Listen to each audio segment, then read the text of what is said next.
பார்த்து கொண்டிருப்பது ராஜபார்வை செய்திகள். ராஜபார்வை செய்திக்காக செய்தி வாசிப்பாளர் ஆயிஷா.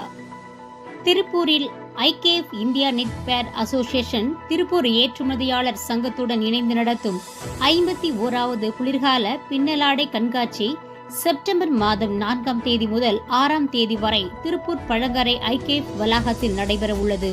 இதில் உலகின் பல்வேறு நாடுகளைச் சேர்ந்த 8000 வாடிக்கையாளர்கள், 10,000 ஏற்றுமதி நிறுவனங்கள் கலந்து கொள்ள இருப்பதாக தெரிவிக்கப்பட்டது. புதிய தொழில்நுட்பங்கள் குறித்து கருத்தரங்குகளும் கைதேர்ந்த நிபுணர்களால் நடத்தப்படும்.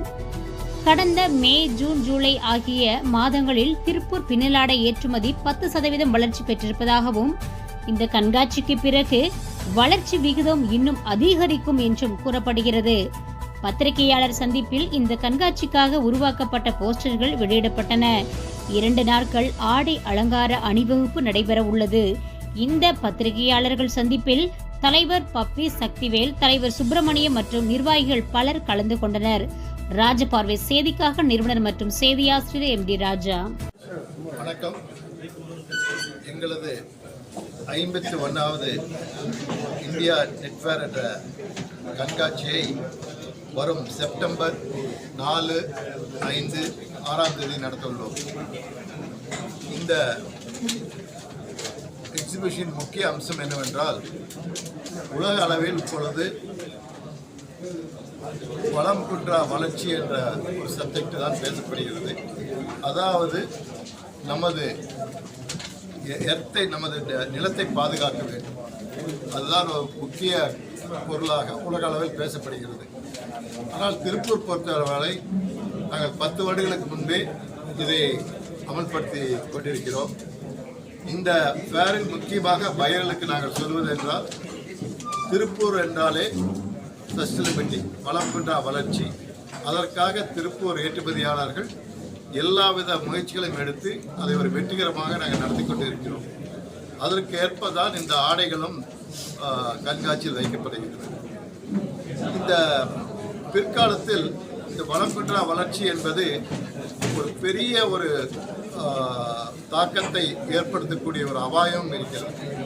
2027 ஐரோப்பிய நாடுகள் இந்த கார்பன் ஃபுட் பிரிண்ட் என்ற ஒரு சட்டத்தை அமல்படுத்தினால் நாங்கள் எல்லாம் மிகவும் பாதிக்கப்படுவோம். ஆனால் அந்த பாதிக்கப்படுவதிலிருந்து எங்களை பாதுகாத்துக் கொள்வதற்காக இப்பொழுதிருந்தே நாங்கள் எல்லா முயற்சியும் எடுத்துக்கொண்டுள்ளோம். 2027 டிஜிட்டல் பாஸ்போர்ட் ப்ராடக்ட் என்ற ஒரு முறை அமல்படுத்த இருக்கிறது. அந்த முறை வந்துவிட்டால் நாங்கள் ஏற்றுமதி செய்யும் ஒவ்வொரு ஆடைகளுக்கும் ஒரு ஸ்கேன் கோட் வைத்து நாங்கள் அனுப்ப வேண்டி வரும். அந்த ஸ்கேன் கோடில் வாங்கும் பயர்களாக இருந்தாலும் சரி, வாங்கும் மக்களாக இருந்தாலும் சரி, அந்த ஸ்கேன் கோடை ஸ்கேன் செய்தால் இந்த ஆடை எங்கு உற்பத்தி ஆகிட்டு, எந்த வித கெமிக்கல்ஸ் யூஸ் ஆனது, எந்த பிரிண்டிங் ஃபேக்டரியில் இது பிரிண்ட் செய்யப்பட்டது, எந்த அசசரிஸ் இதில் யூஸ் பண்ணுறது என்ற எல்லாவித ஹிஸ்டரியும் அதில் வந்துவிடும். அந்த முறை வந்துவிட்டால் எல்லா ஏற்றுமதியாளர்களும் தங்களை தயார்படுத்த வேண்டும் என்ற முறையில் எங்களது நான் வைக்கும் செக்டார்கில் கவுன்சிலும் திருப்பூர் ஏற்றுமதியாளர் சங்கங்களும் AEPCயும் சேர்ந்து இந்தியா பூராம் ஒரு செமினார் நடத்தினோம். அது முக்கிய அம்சமாக ஒரு 800 ஏற்றுமதியாளர்களை பதிவு செய்து இந்த முறையில் நாம் என்னென்ன செய்ய வேண்டும் என்ற ஒரு 6 வாரம் கோர்ஸை, ஆன்லைன் கோர்ஸை துவங்க உள்ளோம். அதன் பின் இந்த ப்ளூ சைன் என்ற ஒரு அமைப்பில் சைன் செய்து இந்த எங்களோட ஆடை இந்த ஃபேக்டரியில் உற்பத்தியானது யான் எங்கே வாங்கினோம், எல்லாவித டிஜிட்டல் பாஸ்போர்ட்டுக்கு வேண்டிய எல்லாவித அறிவிப்புகளும் அந்த ப்ளூ சைன் லேபிளும் வைத்தால் வரக்கூடிய ஒரு இருக்குது. அதற்காக எங்களுடைய ஏற்றுமதியாளர்கள் இப்பொழுது தயார்படுத்தி கொண்டிருக்கிறோம். இந்த கண்காட்சியில் முக்கியமாக அதை கொண்டு சர்க்குலாரிட்டி, பசுமையின் புரட்சி போன்ற ஆடைகளை கண்காட்சிக்கு வைத்துள்ளோம். இந்த ஆடைகளிலிருந்து பார்த்தாலே இது உங்களுக்கு இது பிளானட் சேவ், எர்த் சேவ் என்ற முறையில் இருக்கும். இந்த பசுமை புரட்சியை உலக அளவில் கமர்ஷியலாக செய்வதற்கு மாத்திரம் இல்லாமல் நம்மளுடைய வருங்காலத்த சந்ததிகளுக்கும் இது பயன்படும் என்ற முறையில் நாங்கள் இதை அமல்படுத்த சார், மொத்தம் எவ்வளவு அரங்குகள் அமைக்கப்படுது அந்த ரெகுலரான 70 அரங்குகள் ஏற்றுமதியாளர்கள் பங்கு இருக்கிறார்கள். கிட்டத்தட்ட 100 பையிங் ஏஜென்ட்ஸ், பையிங் கன்சல்டன்ட் வர இருக்கிறார்கள். அதுபோக வெளிநாட்டிலிருந்து ஒரு 30 40 பையர்கள் வர இருக்கிறார்கள்.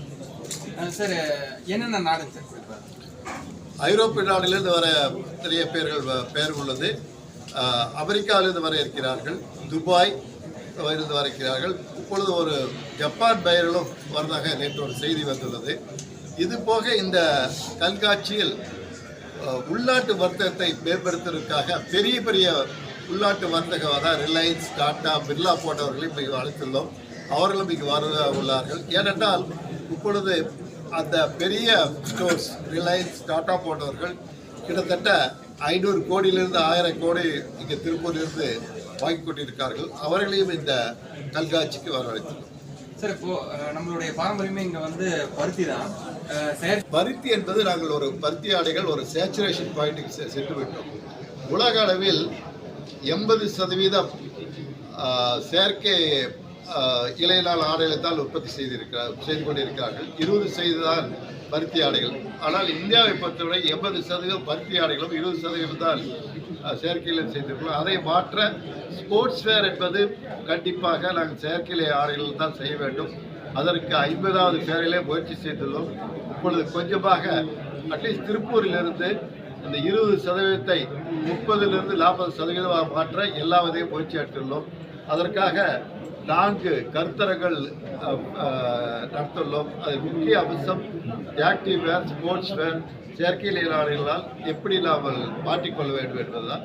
அதற்காக திருப்பூர் ஏற்றுமதி சங்கமும், ஏஐபிசியும், செக்டார்கள் கவுன்சிலும், ஐக்கியமும் முயற்சியை எடுத்துக்கொண்டிருக்கிறது. சார், அது ரேட் விஷயத்தில் நம்மளால காம்பேட் பண்ண முடியுங்களா? நார்த் சைடு வந்து நம்மளால இங்கே வந்து ரேட் விஷயத்தில் நார்த் சவுத் என்பது முக்கியமாக ஒன்றில்லை. நார்த்திலிருந்து பில்லர் ஆடை என்பது மிகவும் குறைந்த ஏற்றுமதியே. லூதியானில் பார்த்தீர்கள் என்றால் அவரோட ஏற்றுமதி 500 கோடி தான்.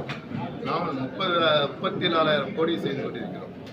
நாம் 34,000 கோடியில் அட்லீஸ்ட் ஒரு 20% 7,000 8,000 கோடியை நாம் வேர்மேட் ஃபைபர், ஸ்போர்ட்ஸ் வேர், ஆக்டிவ் வேருக்கு பண்ண வேண்டும். அதனால் நாங்கள் தொடர்ந்து இந்த 4 ஆயுதங்களாக முயற்சி செய்து கொண்டிருக்கிறோம்.